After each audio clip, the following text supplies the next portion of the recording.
नमस्कार। सामुद्रिक विज्ञान के इस अंक में एक बार पुनः आपका स्वागत है। मेरे सामने एक सुंदर सी मेल हथेली, आप पुरुष जातक हैं और आपकी रियल हथेली यहाँ पे विश्लेषण के लिए आई हुई है।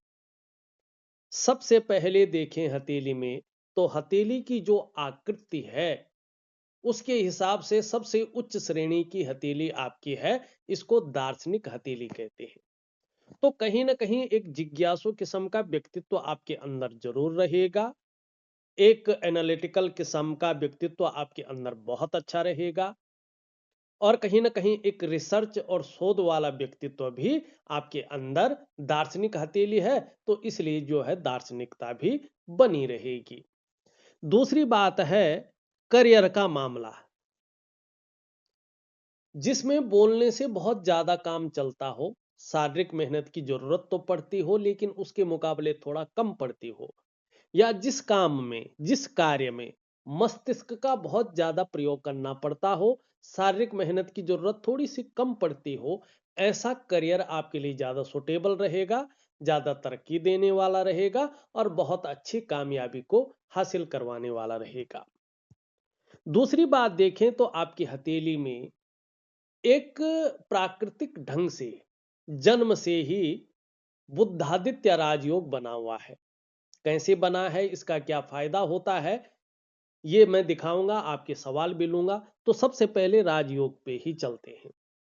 यहाँ पे अगर आप स्पष्ट तरीके से देखें, एकदम एक्यूरेट स्थिति में देखें, तो जो बुद्ध है, बुद्ध की उंगली पूरी तरह से झुक रखी है और आपकी सूर्य की उंगली की तरफ इसका झुकाव दिखाई दे रहा है। तो धन कमाने की ललक बहुत ज्यादा रहेगी और आगे जाके इसका बहुत ही अच्छा फायदा आपको जीवन में मिलेगा। ये इसके पहले पूर्व तक पहुंच रही है। यहाँ पे सूर्य की उंगली बृहस्पति की उंगली से बड़ी है और मिडिल फिंगर से छोटी है। लेकिन देवगुरु आचार्य बृहस्पति जिसकी मुख्य भूमिका होती है, ये बिल्कुल जो है यहाँ पे राहु से ग्रसित हो रखे हैं, तो दुष्परिणाम दे रहे हैं। तो राजयोग का फायदा इस जीवन में अभी मिल तो रहा है लेकिन उस प्रकार से नहीं मिल पा रहा है। तो ये बुद्धादित्य राजयोग बनता है। कैसे बनता है? जब ये उंगली इस उंगली से बड़ी हो, जैसे इनकी है, जब सूर्य की उंगली बृहस्पति की उंगली से बड़ी हो, मिडिल फिंगर से छोटी हो और देवगुरु बृहस्पति पुष्ट और सुंदर अवस्था में हो, तो एक बुद्धादित्य राजयोग बनता है। यहां पे इनका बुद्धादित्य राजयोग है लेकिन कमजोर अवस्था में इस समय है। अब इस बुद्धादित्य राजयोग का क्या फायदा होता है? अगर आप लोगों के हथेली में बन रहा है तो इसका बहुत अच्छा लाभ आप उठाइएगा। लेकिन इसमें एक ध्यान रखिएगा, अगर आप पुरुष हैं और आपकी प्रवृत्ति भी पुरुष ही है, तो अपने राइट हैंड को देखेगा, दक्षिण हस्त को देखेगा, सुलटे हाथ को। अगर आप स्त्री हैं, बच्चियां हैं, मानी माता स्वरूप हैं आप, लक्ष्मी स्वरूप हैं आप, ये पृथ्वी स्वरूप हैं आप, मातृ स्वरूप अगर आपका है और आपकी प्रवृत्ति भी जो है एक वात्सल्य वाली, एक माँ वाली है, तो अपने आप लेफ्ट हैंड को देखें। क्योंकि शास्त्र यही कहता है, हमारा भारतीय पौराणिक ग्रंथ कहता है, अथातः संप्रवक्ष्यामि हस्तरेखा विचारणम दक्षिणे पुरुषम ज्ञेयम वामे वामा करम शुभम, ये कहा गया है। अब ये योग मैंने बता दिया कैसा देखना है और इसका मतलब क्या होता है।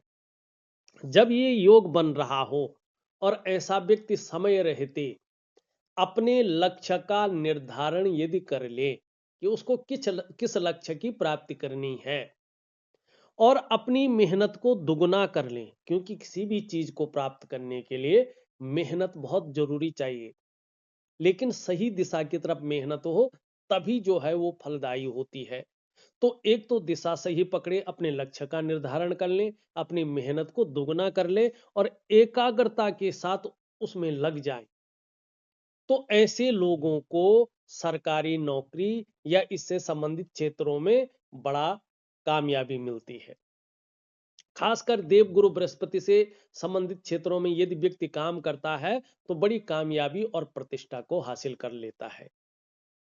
कौन से क्षेत्र हैं? शिक्षा है, इंजीनियरिंग है, चिकित्सा है, मैनेजमेंट है, वाणिज्य है और कानून का क्षेत्र है। कुछ मामलों में राजनीति का क्षेत्र भी इसमें आता है। अगर ये व्यक्ति सरकारी नौकरी या इससे संबंधित क्षेत्र में कार्य न कर पाया 1%, तो फिर मैंने देखे हैं 95% मामले में ऐसे लोग अपने व्यापार में जाते हैं।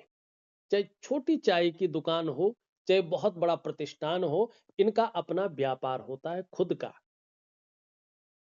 और अपने व्यापार में ये लोग निश्चित तौर पे एक दौर ऐसा आता है, बड़ी उत्कृष्टता पाते हैं, उसके कारण जाने जाते हैं और उसके कारण ही इनकी एक पहचान बनती है, एक ब्रांड बनकर ये लोग उभरते हैं। 5% मामले में मैंने देखे हैं मल्टीपल जो है बड़ी कंपनियां जो होती हैं, जो बहुत बड़ी कंपनियां हैं जैसे गूगल है या इस प्रकार की, तो उनमें ये बड़े पद पे होते हैं, इनके अंडर में काम करने वालों की संख्या अच्छी खासी रहती है। तो 3 फॉर्म में ये राजयोग फायदा देता है, वो मैंने गिना दिया है। अब आपका सवाल लेते हैं। आप निश्चित तौर पे या तो सरकारी नौकरी या इससे संबंधित क्षेत्र में काम कर रहे होंगे या तो अपना व्यापार आपका होगा।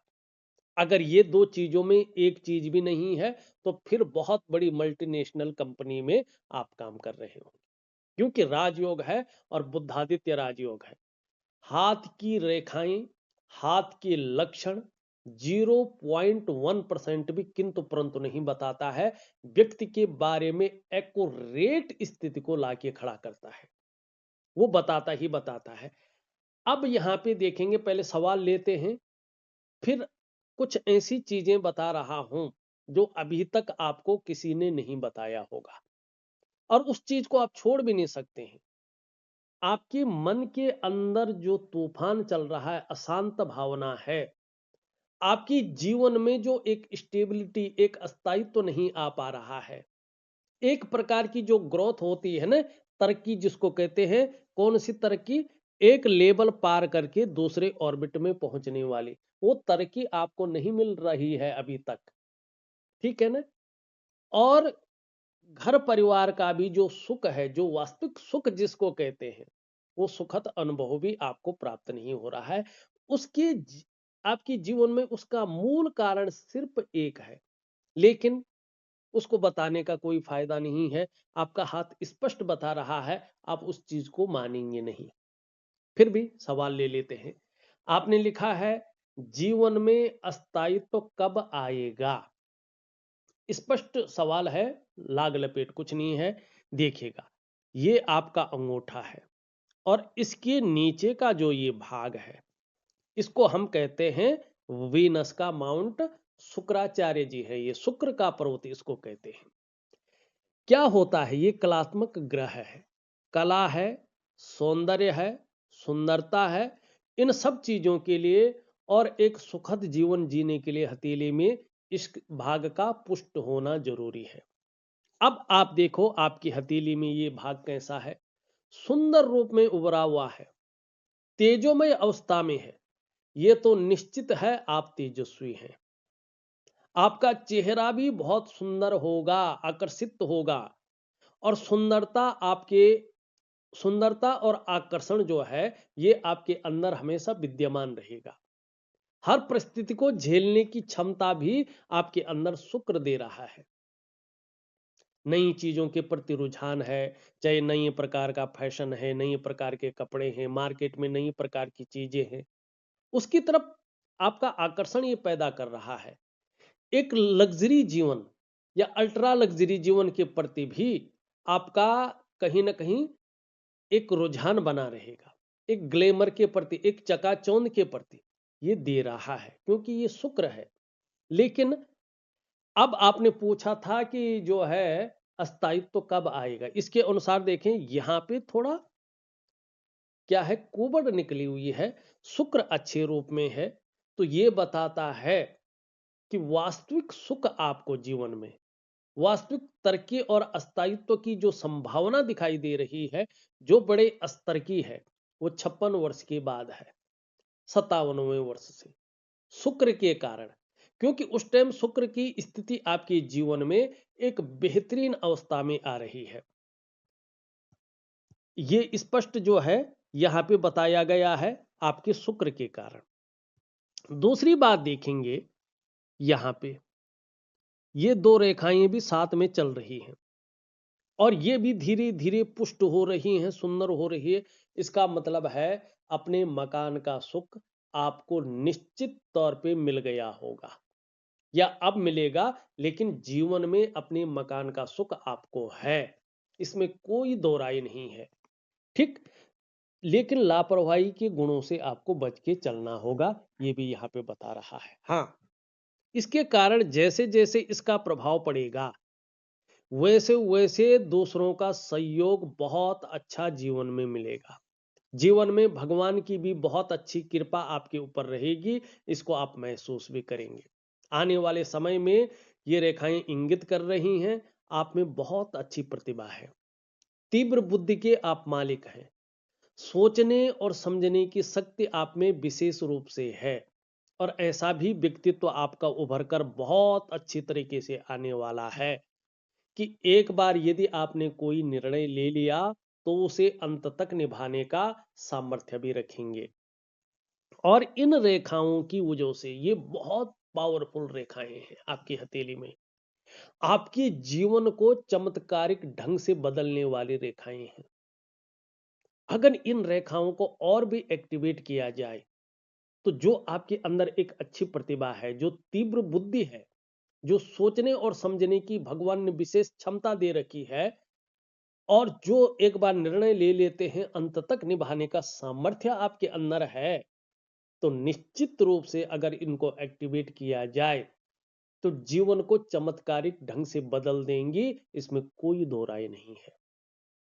आने वाले समय में आपका व्यक्तित्व अपने आप में अच्छा खासा प्रभावशाली रहने वाला है, ये स्पष्ट तरीके से यहाँ पे बता रहा है। ठीक, और चीजें बाद में देखेंगे। अब दूसरा सवाल ले लेते हैं। जीवन में अस्थायित्व तो नहीं रहता है, उतार चढ़ाव बना रहता है जरूर। मन भी अशांत रहता है, घर में भी सुखद माहौल नहीं मिल पाता है। अब क्यों है इसके कारण, इसके कारण को थोड़ा सा टटोलने की कोशिश करते हैं आपकी हथेली में। यहां पे देखिएगा, सबसे पहले इस क्षेत्र को देखिएगा, ये आपका चंद्र का क्षेत्र है। ठीक, और इस समय ये चंद्रमा का जो क्षेत्र है ना आपका, ये बिल्कुल पीड़ित अवस्था का चंद्रमा यहां पे दिखाई दे रहा है लगभग 2.5 वर्षों तक। ठीक, और सबसे पहले आपको अपने चंद्रमा को ही ठीक करना है। इसके कारण आपका मन गड़बड़ रहता है और अभी भी कुछ समय तक रहने की संभावना है। ये चंद्रमा मानसिक परेशानी से आपको ग्रसित कर लेता है, बहुत ज्यादा भावुकता दे देता है या इमोशनली बहुत ज्यादा परेशान कर लेता है। और इसी चंद्रमा के कारण आपका मन अच्छा नहीं रहता है, मन व्याकुल होता है, मन भटकता है, मन उचाट रहता है, काम यहां कर रहे हैं मन कहीं और गया हुआ रहता है। और जब मन बहुत ज्यादा खराब होगा तो थोड़ा सा अपने डाइजेस्टिव सिस्टम का ध्यान आपको रखना होगा, क्योंकि चंद्रमा अगर इस प्रकार से होता है तो पेट ठीक नहीं रहता है। ऐसे में माँ को लेके या तो चिंताएं रहती हैं या व्यक्ति माँ से दूर रहता है। मन कुल मिलाकर कहें तो माँ का सुख भी ऐसे में प्राप्त नहीं होता है और नींद आने में व्यक्ति को दिक्कतों का सामना करना पड़ता है। अब दूसरी बात देखिएगा, जीवन में एक कहते हैं ना जिसको बरगद की कमी आना, ये बरकत की कमी को दिखाता है। कई बार ये बेवजह समाज की नजरों में व्यक्ति को विलेन बना लेता है। ये तन मन और धन तीनों का कारक है। ऐसे में तन भी खराब रहता है, मन भी खराब रहता है और धन के रिजल्ट भी खराब आने शुरू हो जाते हैं। तो सबसे पहले आपको क्या करना है, अपने चंद्रमा को ठीक करना है। वास्तव में आपको ग्रोथ चाहिए, तरक्की चाहिए और मन अशांत ना हो, इसलिए चंद्रमा को ठीक करना है। अब उसके साथ ध्यान से देखिएगा, इस प्रकार से जो है ये रेखाएं हैं, आप देख रहे हैं ये ये ये टूट टूट कर आगे बढ़ रही हैं। ये किसकी रेखाएं हैं? स्वास्थ्य की रेखाएं। और यहाँ पे चंद्रमा का स्पष्ट और सुंदर प्रभाव इस पे पड़ रहा है। ठीक है ना? स्वास्थ्य के लिए अच्छे संकेत नहीं माने जाते हैं ये। छोटी परेशानी, चाहे मानसिक हो या शारीरिक परेशानी हो, इग्नोर नहीं करना है। एक दूसरा दूसरा घर का डॉक्टर नहीं बनना है। ठीक, डॉक्टरी सलाह जरूर लेना है, नहीं तो ये छोटी सी प्रॉब्लम गंभीर बीमारी होने की संभावना को देगा, धन के नुकसान की संभावना को दिखाएगा और घर परिवार में भी कलह को दिखाता है ये। ठीक, ये स्थितियां यहाँ पे देखिएगा। अब यहाँ पे एक चीज और देखिएगा आप, इसके साथ चंद्रमा के साथ ये जो उंगली है और इसके नीचे का जो ये भाग है, ये आचार्य देवगुरु बृहस्पति जी है। ठीक, और यहाँ पे देखेंगे तो आचार्य देवगुरु बृहस्पति बिल्कुल खत्म अवस्था में है और यहाँ पे राहु से एकदम पीड़ित अवस्था में है। देख रहे हैं, यहां से ये बहुत ज्यादा फूल रहे हैं, शनि की तरफ दिखाई दे रहे हैं और शनि भी जो है यहाँ पे अपनी ऊर्जा को बहुत ज्यादा बढ़ा रहा है। यहाँ पे देखेंगे ऊपर की ओर रेखाएं तो हैं, लेकिन यूरिन रेखा को बुरी तरह से इन्होंने काट रखा है। ठीक, अनेक प्रकार की समस्याएं हैं। जब ये इस प्रकार से होता है देवगुरु आचार्य बृहस्पति, तो धन की दिक्कतें बढ़ जाती हैं, धन की दिक्कतें बढ़ जाती हैं और हमारे जीवन के लिए जो बहुत ज्यादा जरूरी है, मानी आपके अंदर ऐसे में कितना भी अच्छा ज्ञान हो, कितनी भी अच्छी नॉलेज हो, उसको इम्प्लीमेंट करने के लिए ये प्लेटफॉर्म को हटा देता है। जिस प्लेटफॉर्म में आप काम कर रहे हैं ना, उसमें काम ही नहीं आता है। अगर काम आ भी गया, आप अपनी उस क्वालिटी को यूज नहीं कर पाते हैं। दाम्पत्य जीवन का जो चरम सुख का भोग है, उसके बीच में ये परिस्थितियां खड़ी करता है, आपको चरम सुख का भोग नहीं देने देता है। परिवार को लेके बहुत ज्यादा चिंताओं को ये देता है, संतान को लेके हो, परिवार को लेके हो, दाम्पत्य जीवन को लेके हो, चिंताएं देता है। जो पैतृक संपत्ति है उसका भी व्यक्ति लाभ नहीं कमा पाता है। ठीक, ये इन चीजों को व्यक्ति के अंदर देता, ऐसे में व्यक्ति को एक सही रास्ता दिखाने वाला व्यक्ति नहीं मिलता है, जिसको गुरु कहते हैं। कभी कभी ऐसा व्यक्ति अपने आप को अकेला महसूस करता है और संघर्ष की सीमा इतनी ज्यादा बढ़ जाती है कि क्या कहें। और उसके साथ ये हो तो मन हमेशा अशांत रहता है, ये व्यक्ति कभी कभी झेलना मुश्किल हो जाता है इसको। न तो धन रहता है, न काम चल रहा होता है, किराया अलग देना होता है बड़े रूप में, बंद भी नहीं कर सकते हैं, लोग कहेंगे क्या क्या हो गया। ठीक है ना? कर्जे की स्थिति को भी ये निकाल लेता, भयंकर कर्जा भी दे देता है। ठीक है ना? तो ये बहुत सारी समस्याओं को जो है पैदा करता है।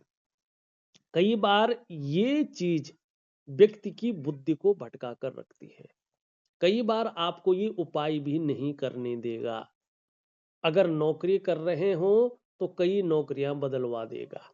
आप सही को गलत और गलत को कई बार सही समझेंगे। आपको कभी नौकरी अच्छी लगेगी तो मैनेजमेंट खराब लगेगी, कभी मैनेजमेंट अच्छी लगेगी तो सैलरी कम लगेगी, कभी मन मुताबिक नौकरी ही नहीं मिलेगी। कुल मिला के बात करें, राहु परिवर्तनशील ग्रह है, इसलिए ये आपके काम और व्यवसाय में स्थिरता नहीं आने दे रहा है, मारक भाव में बैठा हुआ है। ठीक। और इसने यहाँ पे गुरु चांडाल योग, काल सर्प योग यहाँ पे बना लिया है। ठीक। जिसके कारण जीवन कहीं ना कहीं चक्रव्यूह जैसी स्थिति में फंस गया है। ठीक। सब कुछ होते हुए भी एक तरफ से कुछ नहीं है। ठीक। थोड़ा दांतों की समस्या हो सकती है, कैविटी या दांत घिस गए, इस पर ध्यान रखिएगा। मानसिक स्थिति को ये थोड़ा कमजोर करता हुआ दिखाई दे रहा है। थोड़ा आपके साथ जिसको कहते हैं विश्वासघात की स्थिति आ सकती है। मित्र यार जो बहुत ज्यादा खास जिसको मानते होंगे, ये कहीं ना कहीं धन का नुकसान करवा सकता है या बदनामी की स्थिति को ला सकता है। ठीक है ना। एकांतवास को ज्यादा पसंद कर सकते हैं। नर्वस सिस्टम थोड़ा नर्वस हो जाएंगे। उतार चढ़ाव जीवन में ये दिखा रहा है। पाचन तंत्र से संबंधित चीजों को भी ये यहाँ पे इंगित कर रहा है। तो अब बचा ही क्या जब सारा कुछ ये कर रहा है तो। ठीक। अब आपको एक चीज कह रहा हूं मैं, इससे बचने के लिए बहुत जरूरी है कुछ योगिक क्रियाओं की ओर आप जाएं। ठीक है ना। आप कितनी भी बड़ा पूजा करेंगे, कितनी भी बड़ा पाठ करेंगे, नवग्रहों की शांति कर लेंगे, तो भी जो है इस पे प्रभाव नहीं पड़ेगा। या कोई भी नग पहनो, कुछ भी करो, जब तक आप योगिक क्रियाओं को नहीं करेंगे तब तक इसका प्रभाव जीवन पर नहीं पड़ेगा। मैं आपको एक दिव्य सूर्य क्रिया दे रहा हूं। प्रॉपर तरीके से 3 से 4 महीने तक विश्वास से करिएगा, उसकी विधि के अनुसार करिएगा जो बताया गया है, और मन से करिएगा, समर्पण भाव से करिएगा। दूसरा मैं दिव्य योग ध्यान क्रिया दे रहा हूं। एक प्रकार का प्राणायाम है, योगा है और मेडिटेशन है। ये सबसे बड़ी पूजा है, मानसिक पूजा। इससे बड़ी कोई पूजा, कोई हवन और कोई जो है भंडारा नहीं हो पाता है। ठीक है ना। इन दो चीजों को आप प्रॉपर तरीके से करेंगे, आपको बहुत अच्छा लाभ होगा। दूसरी कुछ छोटी छोटी क्रियाएं दूंगा जिससे पता भी ना चले आप उपाय कर रहे हैं और जीवन में आपका एक शानदार बदलाव भी हो। अब यहाँ पे हम देखेंगे सूर्य की स्थिति की, और अगर आप देखते हैं यहाँ पे अच्छे चिन्ह भी बन रहे हैं ये, लेकिन कहीं ना कहीं जो है एक यहाँ पे सूर्य को ये दूषित भी कर रहे हैं। सूर्य जब इस प्रकार से दूषित हो जाता है तो व्यक्ति के अंदर जो क्वालिटी होती है, जो योग्यता होती है, उस प्रकार से चीजें उभर कर निखर के नहीं आ पाती हैं। ऐसे में एक सहजता से, एक सरलता से व्यक्ति को रास्ता नहीं मिल पाता है। ऐसे में अगर व्यक्ति व्यापार कर रहा हो तो व्यापार में वो ग्रोथ नहीं मिल पाती है, वो फैलाव नहीं मिल पाता है, वो नाम और यश नहीं मिल पाता है, व्यक्ति की वो कीर्ति नहीं फैल पाती है जिसके लिए उसने सब कुछ दांव पे लगा के व्यापार में गया था। ऐसे में व्यक्ति अगर नौकरी कर रहा हो तो नौकरी में वो ग्रोथ नहीं मिल पाती है जिसके लिए उसने अपने आप को खपा लिया हो। तो इन सब चीजों के लिए दिव्य सूर्य क्रिया बहुत जरूरी है आपको करना। देखिएगा केवल हाथ दिखाने से कोई फर्क नहीं पड़ता है। हाथ दिखाओ और जो उपाय दिए गए हैं जब आप उनको करते हैं तभी आपको जीवन में फायदा होता है।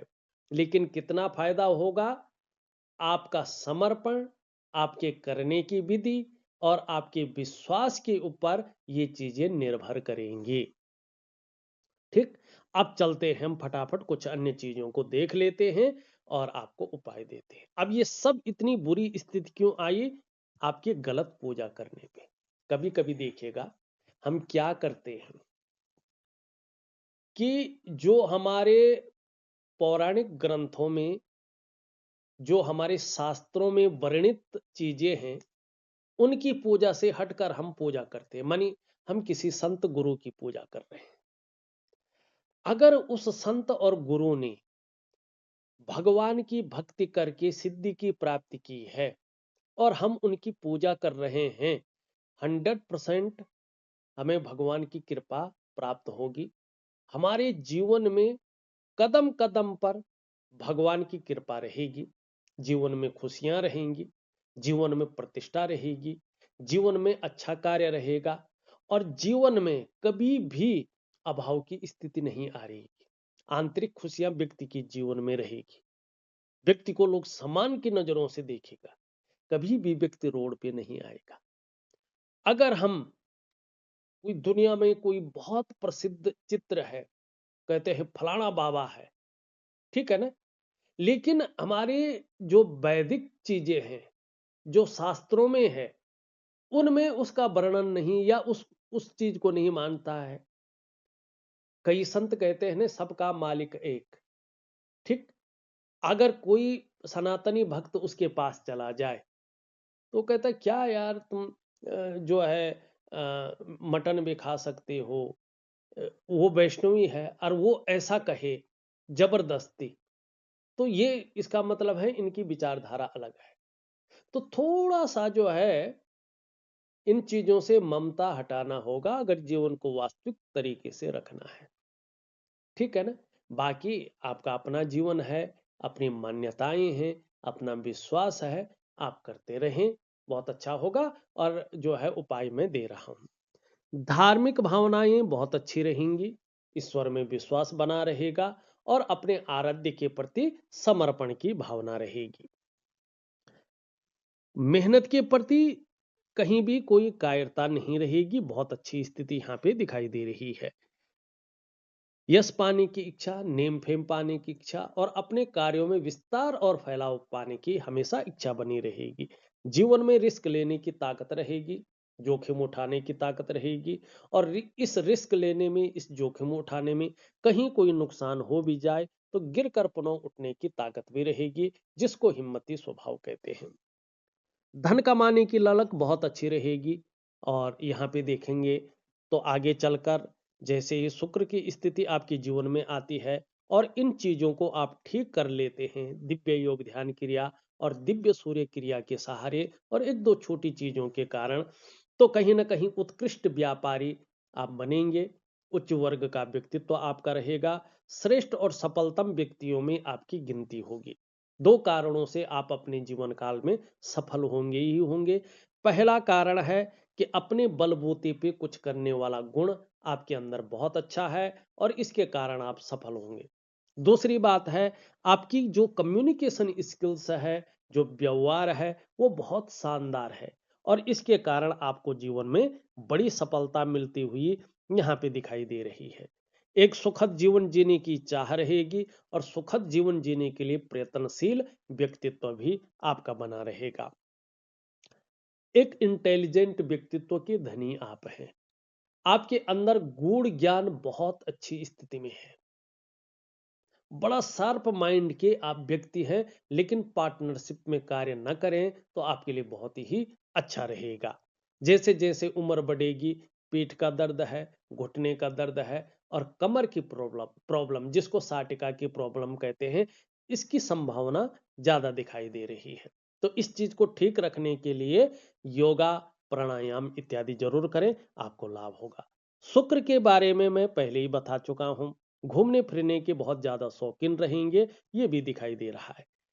निम्न मंगल बहुत ज्यादा उभर गया है, तो बेवजह की चिंताएं या कोई ना कोई ऐसी वजहें यहाँ पे दिखाई दे रही है जो थोड़ा तनाव दे सकती है। क्षण भंगुर वाला गुस्सा थोड़ा हावी हो सकता है। अगर आप प्रॉपर्टी इत्यादि का, रियल एस्टेट का कोई काम कर रहे हैं, भूमि से संबंधित, बिल्डिंग से संबंधित, तो ये कहीं ना कहीं जीरो पे लाते हुए दिखाई दे रहा है। तो इसके लिए, इसको बैलेंस में लाने के लिए मंगल को, इसके लिए दिव्य सूर्य क्रिया में इसका उपाय दे रहा हूं। आप दिव्य सूर्य क्रिया जरूर करें, आपको बहुत ही अच्छा जीवन में लाभ होगा। ऊपरी मंगल बहुत अच्छा है, पराक्रम बहुत अच्छा रहेगा, एनर्जेटिक स्वभाव बना रहेगा, जो भी आपसे मिलेगा वो कंफर्टेबल फील करेगा। देवगुरु बृहस्पति की और हमने इशारा कर लिया है, बहुत सारी रेखाएं हैं, तो ये भी बेवजह की चिंताएं दे रहा है या कोई न कोई ऐसी वजह बना रहा है जो तनाव दे। सुबह उठने में आलस्य रह सकता है, इसको त्याग के चले। सूर्य बहुत खराब है, दिव्य सूर्य क्रिया जरूर करें। छोटा काम भी करेंगे, नीम फेम पाने की इच्छा रहेगी और इसके बारे में मैं बता चुका हूं। जीवन रेखा बहुत ही अच्छी है, धनुषाकार है, आगे जाके इसका बड़ा फायदा आपको मिलेगा और परिवार के प्रति समर्पण की भावना बढ़ेगी। मस्तिष्क रेखा भी बहुत अच्छी है, लेकिन थोड़ा सा जो है मानसिक तनाव, अशांत मन की ओर ये आपको ले जा रहा है। हृदय रेखा थोड़ा भावनात्मक स्थिति में आपको ले जा रहा है, ठीक भी है, बहुत अच्छी स्थिति यहाँ पे दिखाई दे रही है। ये यहाँ पे भाग्य योग का निर्माण कर रही है। तो आपकी भाग्य रेखा बहुत ही अच्छी है। साथ में देखेंगे तो सूर्य रेखा का उदय भी बहुत अच्छी स्थिति में हो रहा है और केतु की रेखाएं भी आपकी बहुत ही शानदार हैं। देखा जाए तो मैंने आपकी हथेली का संपूर्ण विश्लेषण करके आपको बता दिया है। उपाय मैं विधिवत तरीके से लिख करके ऑडियो के माध्यम से भेज रहा हूं। आप करने की कोशिश करें, निश्चित ही आपको बहुत अच्छा लाभ होगा और एक जो है चमत्कारिक ढंग से आपका जीवन में बदलाव होगा। तो इस अंक में बस इतना ही। एक नए अंक के साथ पुनः उपस्थित होऊंगा। तब तक के लिए नमस्कार।